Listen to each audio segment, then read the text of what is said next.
Amém. Graças a Deus, né, irmãos? Maravilha. Então vamos ao texto da palavra, né? Já foi lido hoje. Está no livro dos Números, quarto livro do Velho Testamento. Nós lemos uma passagem bastante conhecida, né? Também está entre nós o nosso irmão em Cristo. Como é o nome do senhor? O irmão Raul, né? Seja bem-vindo. A igreja assim quer receber, no nome de Jesus, dizendo que ele é bem-vindo. Volte sempre, digo amém. Amém, meu irmão. Deus abençoe. Amados irmãos, o capítulo 13 é uma passagem bem conhecida do Velho Testamento, né? Relato da cidade, do local chamado Cádiz, onde os filhos de Israel estavam para conquistar as promessas de Deus. Algumas pessoas tem até hinos, pregações, tratando da cidade, do local chamado Canaã como sendo um simbolismo do céu, né? Mas quer dizer para vocês que Canaã estava repleto de só gente boa lá, viu? Os enaquins, só caba da pesada. Então, Canaã é um símbolo de conquista de promessas. Promessa que Deus fez a Abraão, Isaque e Jacó e aos filhos de Israel. Então era chegado um momento decisivo, e a gente, trazendo até para o nosso contexto, conquistar as promessas não é tão fácil, porque tem que ter um preço, tem que ter um curso a seguir, uns princípios a serem ordenados. Não é de qualquer jeito, não é de qualquer forma. Mas eu quero dizer para os irmãos que no capítulo 13, Deus orientou Moisés para que ele enviasse 12 príncipes para fazer uma espécie de consultar a terra, né? Verificar realmente se a terra era realmente aquilo que se propagava. E aí vocês vão encontrar o nome dos 12 príncipes no capítulo 13. Amém? Eu sei que se você fizer uma relação aí, está lá o nome do versículo 4 até o versículo 16, né? 12 nomes de príncipes que foram visualizar a terra e trazer boas notícias dela. No entanto, nós vamos observando no contexto aqui, né, que eles passaram quantos dias? Vocês viram aí quantos dias eles passaram observando a terra? Versículo 25. 40 dias, espiando, mais de um mês, verificando, sondando, averiguando, confirmando. Depois de 40 dias, eles voltam e vão dar o relatório. O relatório a Moisés e a toda a comunidade que estava aguardando boas notícias.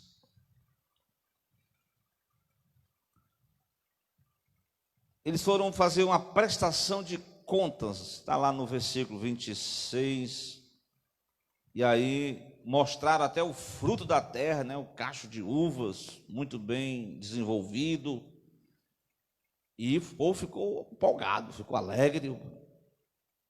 Mas no decorrer da mensagem, eles vão dizer que tudo que foi dito de bom da terra foi confirmado. É verdade.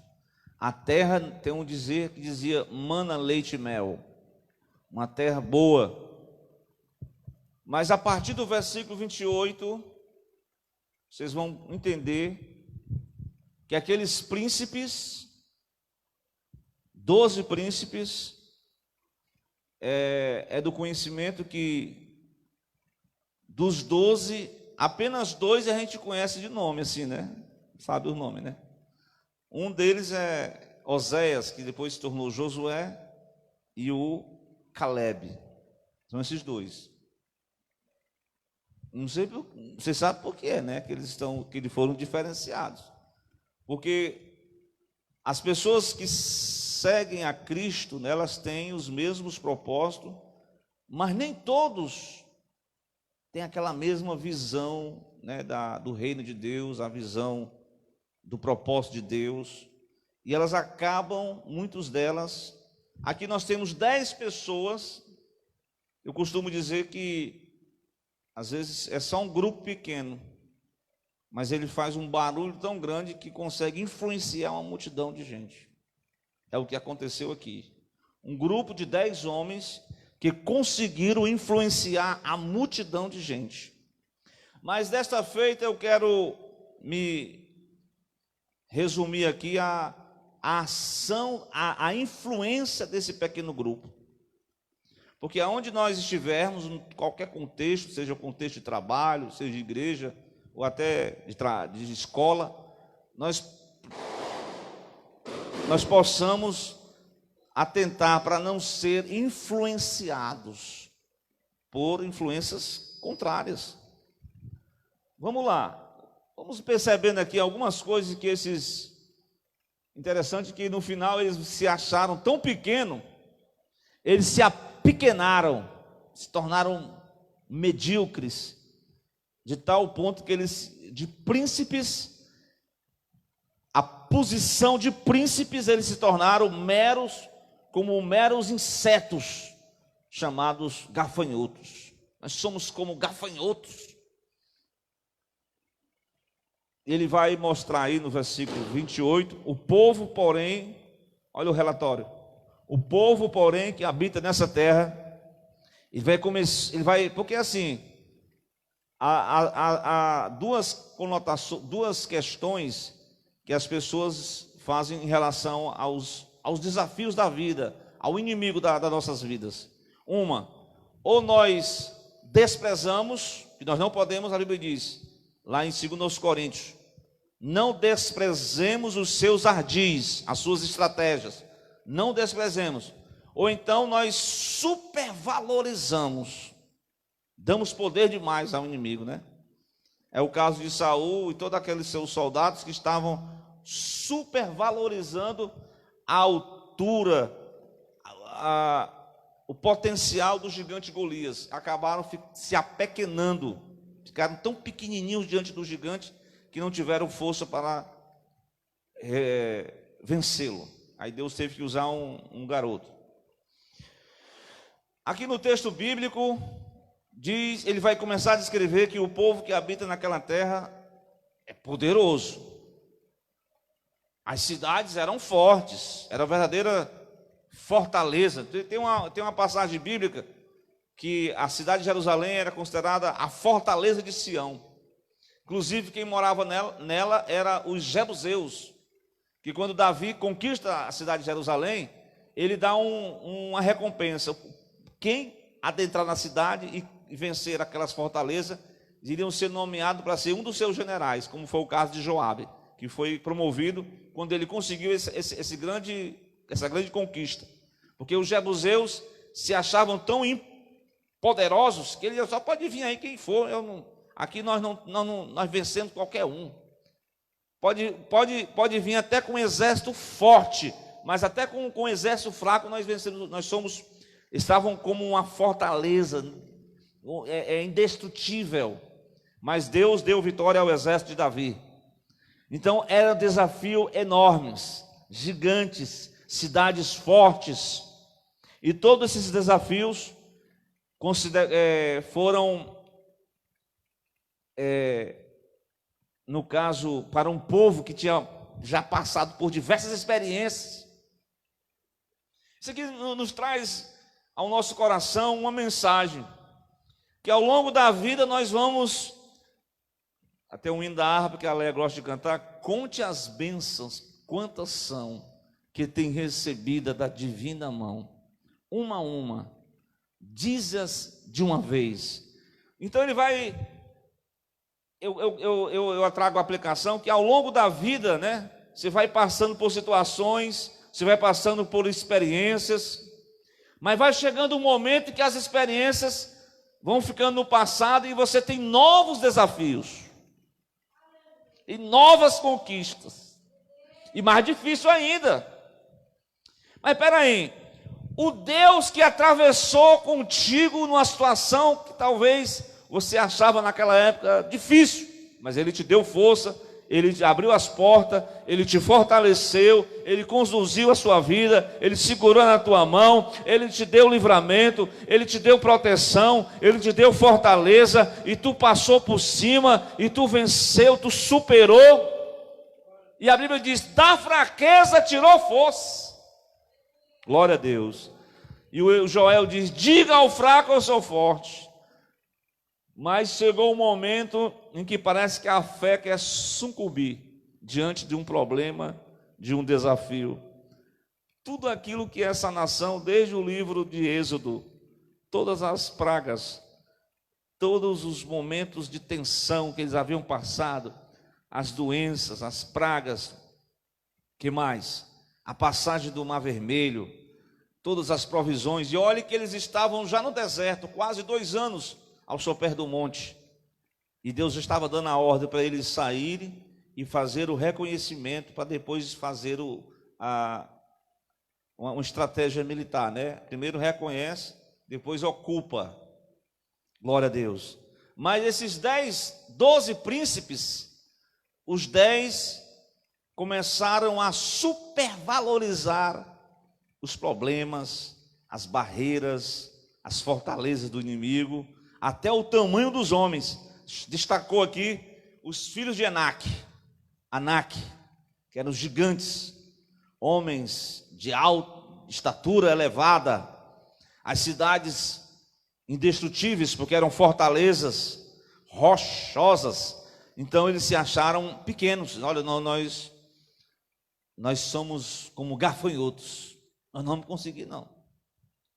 Percebam aí o versículo 29, ele vai falar dos amalequitas, vai falar dos heteus, os jebuseus, que eu falei da fortaleza de Sião, os amorreus que habitam nas montanhas, os cananeus que habitam no pé do mar, e pelo ribeiro do Jordão. Meu irmão, era só contando, colocando o inimigo lá em cima e o povo de Deus lá embaixo. Mas qual é o tamanho do Deus que aquele povo servia? Depende da visão. Se nós estamos enfrentando uma luta, se nós estamos enfrentando uma dificuldade, mas se você tem uma afinidade com o seu Deus, a Bíblia diz assim, maior é o que está em nós do que aquele que está no mundo. Não é assim? Lembra do profeta Eliseu?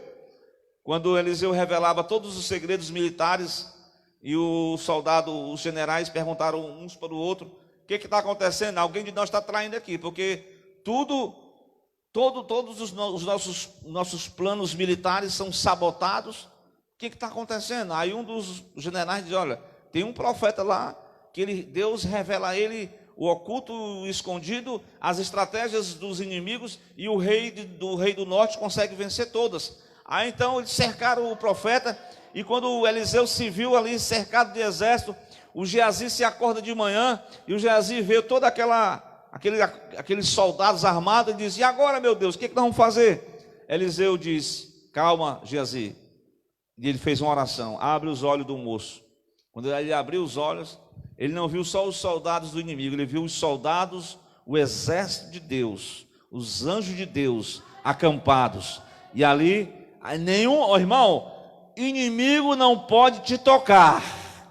Se Deus é por nós, o inimigo não pode te tocar. Glória a Deus. E dessa feita, Eliseu se livrou daquela situação, orou para Deus fechar os olhos dos exércitos. Eles ficaram como cegos e Deus deu livramento. Então nessa passagem eles estão supervalorizando, eles estão se sentindo pequeno, como insetos, como eu estou falando da situação que eles estavam, como príncipes de Deus. Israelitas se acharam tão pequenos como pequenos gafanhotos. Agora presta atenção, no meio de toda dessa fragilidade, Deus usa alguém para trazer assim uma palavra, no meio da maioria barulhenta que quer influenciar a grande multidão. Deus usa Caleb no versículo 30. Caleb faz o povo se calar, porque o povo já estava tudo murmurando. O quê? Mas nós investimos tanto tempo, nós doamos, nós saímos lá do Egito, nós estávamos em segurança, e agora não vamos enfrentar tudo isso. Caleb manda o povo se calar perante Moisés e diz: subamos animosamente, glória a Deus, e possuamos lá em herança, porque certamente prevaleceremos contra ela. Foi uma palavra de fé, é uma palavra de ânimo, é uma palavra de esperança, é uma palavra de assim: olha, está difícil, mas Deus vai nos dar as promessas que Ele nos prometeu. Basta tão somente nós, como o irmão falou aqui, ouvirmos a sua palavra, seguirmos os seus passos, termos intimidade com Ele, e os inimigos não prevalecerão, e os gigantes não prevalecerão, porque nós temos um que é maior do que o gigante, que é maior do que as fortalezas do mal. As fortalezas não prevalecerão, porque há um que está conosco, que é maior do que eles. Então essa é a visão do ponto de vista material. Os israelitas, os príncipes, se consideravam pequenos, os gigantes materialmente muito elevados, as fortalezas, mas do ponto de vista espiritual, eles eram gigantes na fé, eles eram gigantes, porque eles já tinham conhecimento do Deus que é maior do que todas as dificuldades. Glória a Deus. Mas vamos lá, eu quero dizer para vocês, em nome de Jesus, pelo Espírito Santo de Deus, no versículo 31, que nós vamos percebendo aqui, vai sendo revelada aos poucos toda a fragilidade. O 31 vai dizer: porém, os homens que com ele subiram disseram: não podemos subir contra aquele povo. Já foi logo mostrando um senso de fragilidade, a fraqueza. Não poderemos subir contra aquele povo. Então eles se sentiram fracos, impotentes, sem condições. Parece que antes de lutar, entrar no campo de batalha, eles já se declararam derrotados. A pessoa nem entrou no combate, já está se sentindo pequeno demais, fraco demais para vencer. É bem verdade que nós não somos fortes. Eu preguei até nisso. O salmista diz que nós somos, Deus conhece a nossa estrutura, mas eu quero dizer que Deus usa, a quem Deus escolheu para usar. 1 Coríntios diz que Deus escolheu os loucos para confundir os sábios. Deus escolheu os fracos para confundir os fortes. Deus escolheu os que não são para confundir os que são. Deus escolheu os desprezíveis para... Parece que o povo de Israel, quando contava com toda a sua força, com toda a questão bélica, aí eles se achavam poderosos. Deus disse assim para Gideão, ouviu o pastor dizendo ontem: Gideão, é 32 mil, né? Mas só os valentes é que vão para a guerra. Já caiu 22 mil. É 10 mil, né? Mas só os adoradores que não se curvam a Baal que entrarão comigo na batalha. Glória a Deus. Só 300. Para uma grande batalha, Deus contou só com um pequeno número. Às vezes, se fosse um grande número, não ia dar certo, porque nem todos estavam com a mesma fé, estavam com a mesma afinidade, estavam com a mesma esperança, com aquela mesma tranquilidade, com aquela mesma convicção, com aquela mesma expectativa de que aquela palavra: o Senhor pelejará por vós, o Senhor batalhará por vós. Pronto, glória a Deus. Tem desafio, irmão. Irmão, tantos gigantes, tantos desafios que nós enfrentamos, mas certamente Deus é por nós, Deus vai nos dar a força necessária. Se você está fragilizado nessa noite, diante do Senhor, não faça como esses príncipes que perderam a fé, se tornaram medíocres, pequenos, fracos. A fraqueza da fé faz as pessoas retrocederem. Mas vamos um pouquinho adiante. O 31 que eu li, não podemos subir contra aquele povo. Revelaram a sua fragilidade, porque o povo é mais forte do que nós. Antes de entrar na batalha, tem um negócio que o pessoal chama de o complexo de inferioridade. Você se acha tão desprezível, tão inútil, que você se acha a derrota, a falta de fé, torna a pessoa com essa síndrome, do complexo de inferioridade. É o que nós percebemos aqui nesse versículo, o 31, porque ele é mais forte do que nós. Quem foi que disse isso? Que aqueles gigantes eram mais fortes do que eles? Mas o complexo de inferioridade tornaram eles muito pequenos demais. Então eles começaram a enxergar só problema. Assim acontece com a vida do cristão. Quando ele está numa guerra, numa peleja, quando ele perde a fé, ele só vê problema, ele só vê as doenças, ele só vê o perigo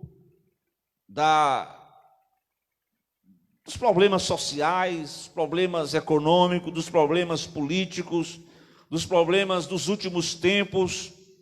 Ele se sente pequeno demais para resolver, se sente tão menosprezível. Mas eu quero dizer nessa noite, glória a Deus, que o nosso Deus, Ele vai usar os de pequena força mesmo. São aqueles que não têm nenhum prestígio, glória a Deus, perante os homens. Mas se diante de Deus se dobrar, se humilhar, Deus é conosco. Amém? Glória a Deus. Além dessas questões, o 32, eu quero ler para vocês o 32. O 13 de Números, capítulo 13, versículo 32. Infamaram a terra. Presta atenção, que tinham espionado perante os filhos de Israel, dizendo: a terra pela qual passamos a espiar é uma terra que consome os seus moradores, e todo o povo que nós vimos no meio dela são homens de grande estatura. Irmãos, você sabe que hoje, ao longo desse tempo, desses 6 meses, aqueles irmãos que abriram a televisão para ouvir o chamado de, como é o nome? O jornal do Nicrotério. Era só anunciando morte. Vai morrer. E diz assim: vai morrer, gente. Já morreu tanto e tem tanto que vai morrer. Aí os que estavam vivos ficavam tudo assim: agora, será que eu vou morrer também? Sabe o que significa isso? São pessoas que proclamam o caos, proclamam a derrota. Esses 10, eles são proclamadores do caos. Olha, essa terra aí vai consumir vocês tudinho. Vocês não vão escapar não, vocês vão morrer tudinho. Então, aqueles 10, a minoria, conseguiu contagiar.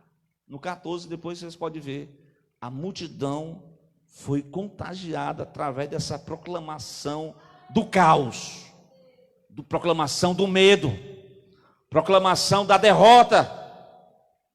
E meus irmãos, nós precisamos ouvir mais o que Deus tem para falar conosco do que os prognósticos dos homens. Porque se você for ouvir os prognósticos que os homens têm sobre o futuro, você não vai viver em paz não, você vai viver ansioso, você vai tomar aqueles remédios da tarja preta, você não vai conseguir mais dormir, você vai ficar atribulado, ansioso, Porque se você for escutar o prognóstico dos homens, o anúncio do caos, você não vai ter paz. É preferível ouvir o nosso Senhor e bom pastor, porque as suas palavras, elas não envenenam a nossa alma, pelo contrário, são os prognósticos que envenenam a alma dos homens. Os homens, de tanto ouvir notícia ruim, acabam adoecendo de outras doenças. Meu Deus do céu, que Deus nos guarde. Se tiver algum proclamador de coisa ruim, para que usemos as nossas línguas, as nossas falas, para proclamar as coisas boas, o Evangelho de Jesus, proclamação das boas novas, amém? Irmãos, eu vou dizer que no 33, no 13 de Números 33, eu vou ler esse versículo. Diz assim, ó: também vimos ali os gigantes. Os olhos dos homens estavam na altura daqueles filhos de Anak, descendente dos gigantes. Irmãos, eles estavam, sabe, psicologicamente a estima deles estava lá embaixo, abaixo de estima, porque eles só visualizaram o tamanho do inimigo, o potencial do inimigo. Ao invés de eles se concentrar, assim acontece com muitos de nós, que querem combater, às vezes, determinadas doutrinas hereges, estuda tanto as doutrinas hereges e não estuda a Bíblia.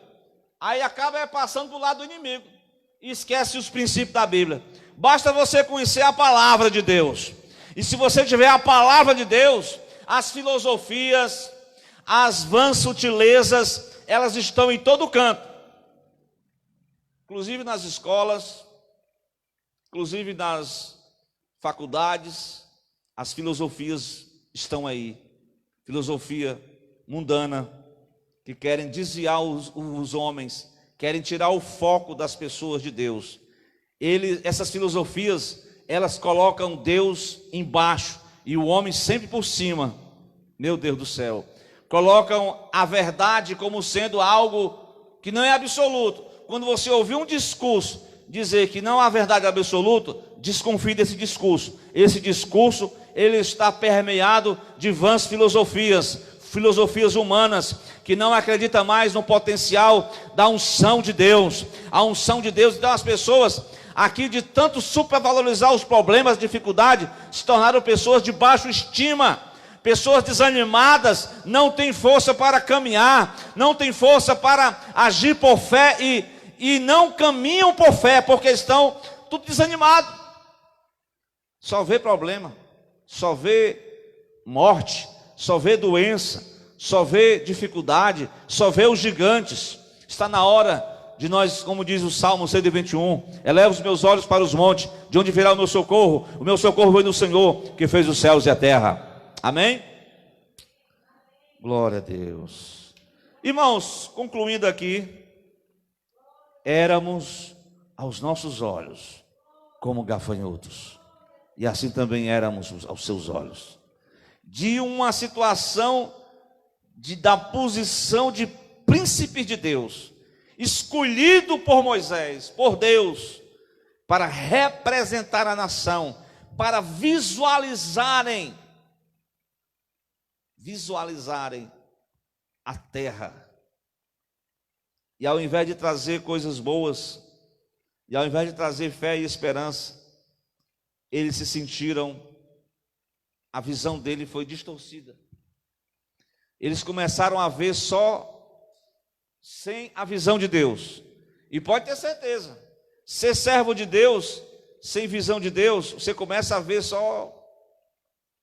Uma vez eu vi uma pessoa discorrendo sobre, fulano não sabe quem foi que caiu, pastor fulano de tal caiu, fulano de tal, né?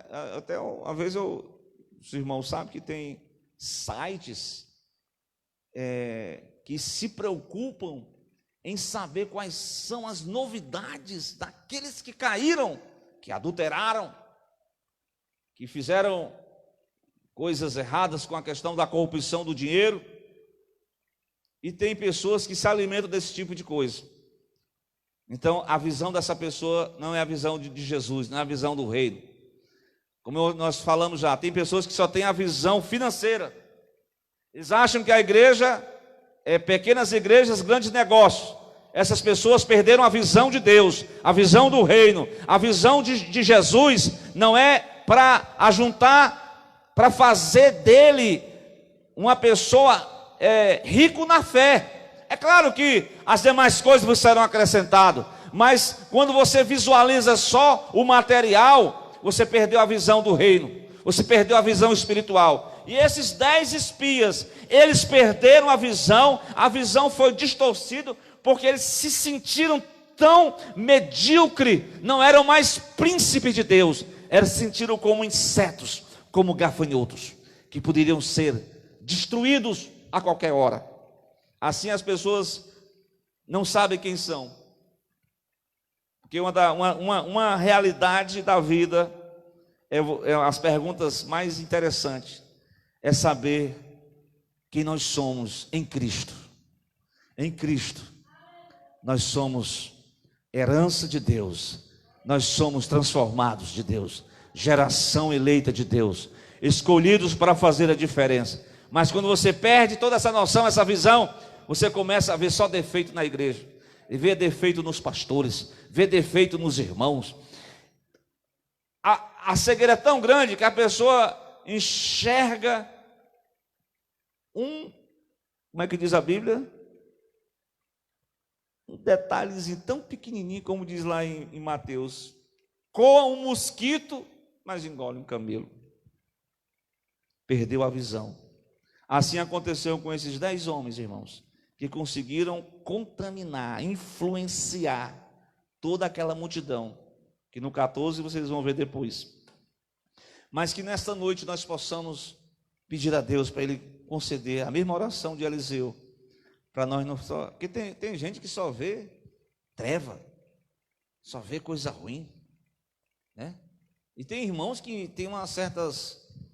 não é descrendo, mas o irmão diz que só vê coisas, né? Às vezes eu falei aqui, né? Mas a verdade tem certas realidades, né? A minha mãe lá, quando estava tudo adolescente, né? Jovens, e ela vinha do ciclo de oração, e Deus revelou a uma irmã 5 caixões em casa, mas não é caixão literal, era morte espiritual. Aí a mãe chegou lá em casa contando essa história, eu fiquei com medo. Até falei que não é só dominical, mas ele serviu de advertência para a gente se voltar para Jesus, se consertar. Mas a verdade é que tem gente que só vê coisa ruim. E tem pessoas que Deus pode até revelar algo, pode acontecer, mas com um aviso. Mas tem gente que tem o prazer de ver as pessoas acontecer o pior para ver a pessoa no pior. Pare com isso. A revelação é para edificação, é para aviso, glória a Deus. Mas não é obrigatoriamente que a pessoa vai... Claro que o profeta Isaías recebeu a mensagem que Ezequias ia morrer, ele entregou e foi verdade. Mas Ezequias pediu misericórdia e Deus não teve misericórdia dele. Glória a Deus. Mas a verdade é essa. Que Deus nos ajude, irmãos, para que nessa noite nós possamos ter os nossos olhos, não uma visão distorcida, mas uma visão do reino de Deus, a visão da verdade. Realmente está difícil, as coisas não estão fáceis, mas com o meu Deus nós vamos saltar as muralhas, amém? Então que Deus em Cristo nos abençoe, que nós possamos nesta noite clamarmos ao Senhor, para que Ele possa ungir as nossas vidas e colocar o colírio do seu Espírito em nossos olhos, para que nós não percamos a visão, não percamos a esperança e a fé do Cristo vivo e todo-poderoso. Então está aí a palavra de Deus para todos nós, né, baseado nesse texto de Números 13. Como conclusão, nós afirmamos que os filhos de Israel, realmente, aqueles que foram contaminados, que perderam, que ficaram com essa fragilidade, com essa questão de se sentirem apequenados diante do inimigo, eles, depois lá na frente, vocês vão ver, um dos juízos de Deus sobre a nação é que esses 10, irmão, foi uma morte assim repentina.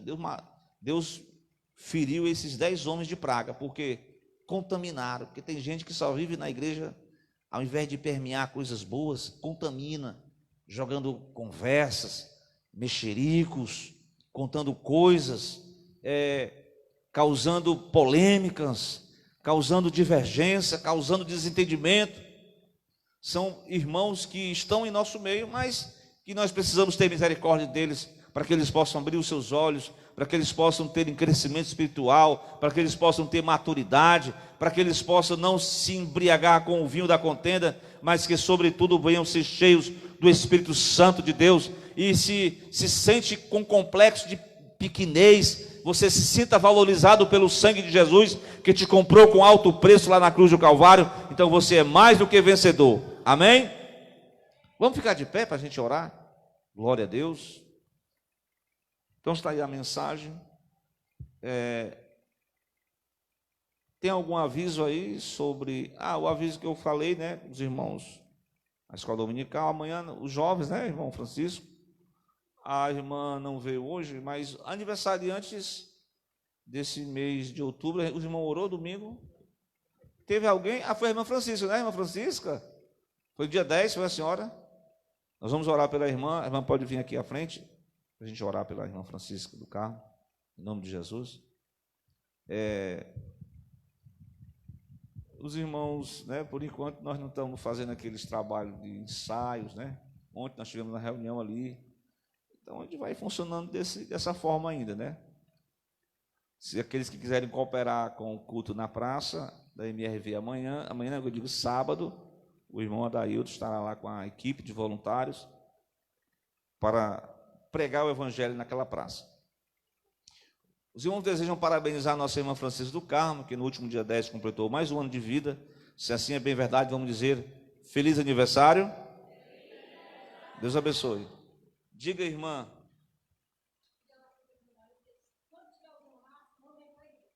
Tá certo. Mas não é só ele não, tem alguns também.